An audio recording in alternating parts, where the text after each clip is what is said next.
People say travel is expensive, but I believe the best adventures don't need a big budget. So, here's my challenge. Can I experience the real heart of Tanzania with just $50 for a day? No luxury, just authenticity. Pushing limits, chasing raw adventure. This journey is about proving adventure is for everyone. If you believe in this, hit subscribe and join the crew. Let's dive into Tanzania's street food, wild animals, ancient cultures, and otherworldly landscapes, all on 50 bucks. The clock's ticking. Let's go. First stop, Kariakoo Market, Dar es Salaam. If you want to feel the city's pulse, this is where you start. The market is a living, breathing organism. Pure chaos, pure life, and pure energy. Every step forward is a new discovery. Every corner a burst of color and sound. The air is thick with the scent of spices, grilled meats, and the chatter of hundreds of voices blending into a vibrant symphony. My rule: eat where the locals eat. That's where you find real flavor, the kind you can't get from a guidebook or a fancy restaurant. Here, food isn't just about taste. It's about community, about sharing a table with strangers who quickly become friends. I grab mandazi, East African donuts, fresh from the bubbling oil. For less than $1, I get a warm, pillowy treat that's both breakfast and comfort food. The outside is golden and crisp, the inside soft and just a little sweet. It's simple, but it's perfect, and it's the kind of food that makes you feel at home, even when you're far away. The colors, the smells, the energy, this market is a feast for the senses. Everywhere I look, there's something new to catch my eye. Bright fabrics, piles of fresh produce, vendors calling out their daily specials. It's overwhelming in the best possible way. Next, I hunt down chipsi mayai, a legendary French fry omelet, sizzling on a hot griddle. The vendor cracks eggs over a pile of golden fries, then serves it up with a side of fresh kachumbari, a tangy tomato and onion salad. It's Tanzania's answer to comfort food, and it's as filling as it is delicious. For just $2, I'm sitting shoulder to shoulder with locals on plastic stools, sharing stories and laughter. There's no better way to break the ice than over a plate of street food. The sense of camaraderie is instant, and suddenly, I'm not just a visitor. I'm part of the scene. Every bite connects me to this place. The flavors are bold, the textures surprising, and each mouthful tells a story of tradition and pride. Food here isn't just sustenance, it's a celebration. I wander deeper, soaking in the market's pulse. Clothes, spices, crafts, laughter. There's a rhythm to the chaos, a sense of order in the madness.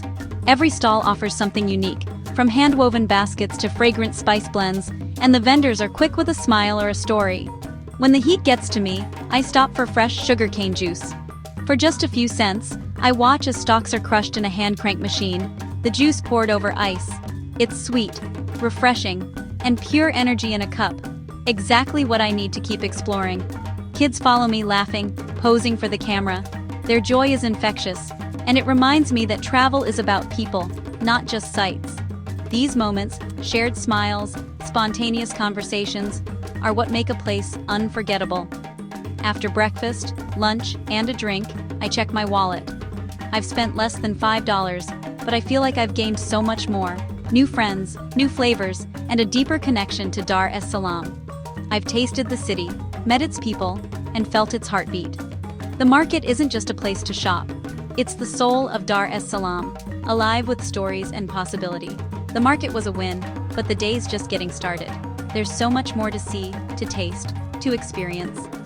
Next up, can I reach a national park on what's left? The adventure continues, and in Dar es Salaam, you never know what's around the next corner. Forget the polished tour vans and luxury coaches. Here in Tanzania, the real adventure starts with the Dala Dala. These minibuses are the veins of the city, pulsing with life, laughter, and the daily hustle.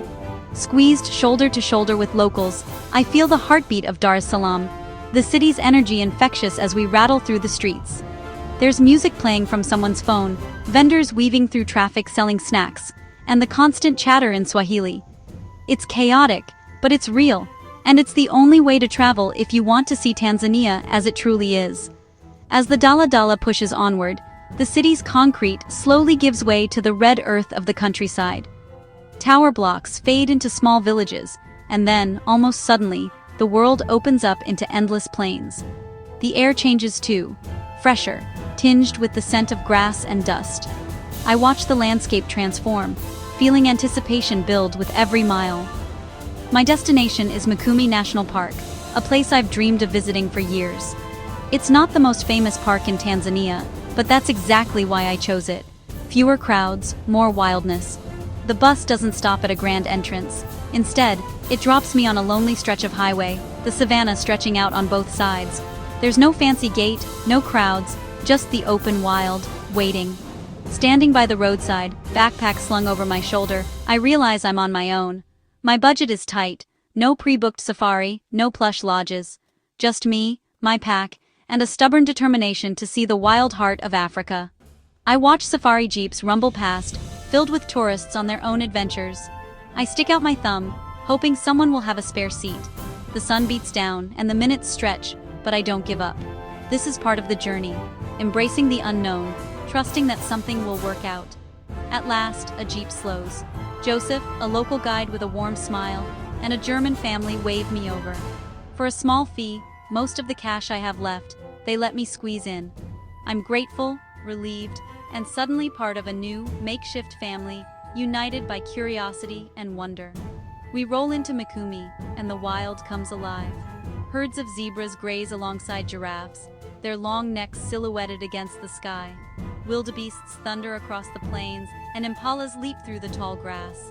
It's a living, breathing world, untamed, beautiful, and right in front of me. Joseph's eyes are sharp. He points out animals I'd never notice on my own. He shares stories about the land, the animals, and the delicate balance that keeps this ecosystem alive. With every sighting, I feel my sense of wonder grow. Then, we spot them, lions, resting in the shade of an acacia tree. They're majestic, powerful, and utterly indifferent to our presence. Watching them, I feel small, humbled by their raw strength and the wildness of this place. As the sun dips low, the savannah is bathed in golden light. The air cools, and everything glows, grass, trees, even the dust in the air. It's a moment of pure magic, the kind you never forget. We drive back in silence, each of us lost in thought. The day has changed us, opened our eyes, filled our hearts, and left us in awe of the wild. I thank Joseph and the family, knowing I couldn't have done this without them. Their kindness turned a dream into reality. I'm dusty, tired, and nearly broke, but my heart is overflowing. The wild has a way of stripping life down to what matters. Now all that's left is to find a bus back to the city. I wait by the roadside, the adventure still buzzing in my veins. This is why I travel. Not for comfort, but for moments that make me feel small, alive, and connected to something bigger. The wild here is real, raw, and unforgettable. It leaves a mark on your soul. With a full heart and a dusty backpack, I set off for the next adventure, knowing that the wild heart of Tanzania will stay with me wherever I go. After the safari, I wanted a deeper connection with people, not just wildlife. I find a Maasai village off the main road, arriving by motorcycle taxi. Respect is key. I ask permission, and I'm welcomed in. Morani, a young warrior, shows me their mud and stick homes and shares stories of Maasai life, community, tradition, survival. Inside a hut, it's smoky, simple, and full of history. The children gather, curious about my camera. Laughter breaks all barriers. The warriors perform the adumu, their famous jumping dance, strength, pride, and tradition on display. I offer a small gift. They give me a beaded bracelet, a symbol of friendship. Leaving, I feel gratitude. Today was about connection, not just budget. Tanzania's beauty is in its people as much as its landscapes. I have almost no money left, but I feel richer than ever. Back in Dar es Salaam, broke but content, I wake to the Indian Ocean. Cocoa Beach is quiet at sunrise. Fishermen, waves, peace. Yesterday was chaos. Today is stillness. Sometimes the best luxury is time to reflect. The city wakes up. Families, vendors, laughter. A coconut seller hands me one for free. Generosity everywhere. I sip coconut water, watch kids do acrobatics, and soak in the real Tanzania. From wild savanna to gentle ocean, this country is a world of contrasts. I walk the shoreline, film the dhows, and realize the best moments cost nothing. This is the recharge, the quiet after the storm. You don't need money for the best of a place, just openness and curiosity. Sometimes all you need is a sunrise and a stretch of sand. One last adventure. My journey leads me to the legendary Usambara Mountains, a place whispered about by travelers and locals alike. The name alone conjures images of misty peaks and endless green, a final challenge before the journey's end. I hitch a ride north, the landscape shifting from bustling towns to rolling hills. Soon, I'm on foot, weaving through lush, emerald hills and tiny villages tucked between the folds of the mountains. The trails are alive with the sounds of birds and distant laughter, and every turn reveals a new layer of beauty. Terraced farms, wildflowers, and the ever-present backdrop of towering peaks. The air grows cooler as I climb, a welcome relief from the heat below. The ascent is steep, my legs burning with each step, but the effort is rewarded by breathtaking vistas. Mist drifts across the path, softening the world, and making every view feel like a secret revealed only to those who dare to climb this high. Along the way, locals greet me with warm smiles and cheerful waves.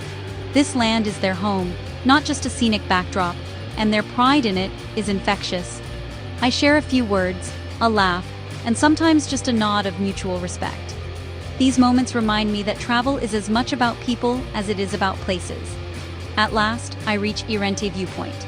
The world drops away at my feet. A sheer cliff plunges into the plains below, stretching out to the horizon. The view is dizzying, humbling, and utterly magnificent. For a moment, I stand in silence, letting the wind and the vastness of the landscape fill me with awe. But the real reward isn't just the view. It's the journey itself. The sweat, the laughter, the shared stories with fellow hikers and villagers. Every encounter, every challenge, every small kindness along the way becomes part of the adventure's tapestry. On the way down, I cross paths with a group of school children. Their energy is infectious, their curiosity boundless. We share jokes, snap photos, and for a few minutes, I'm just another kid, swept up in the joy of simple connection. These are the moments that linger long after the journey ends. This hike, with its ups and downs, is a perfect metaphor for my entire trip.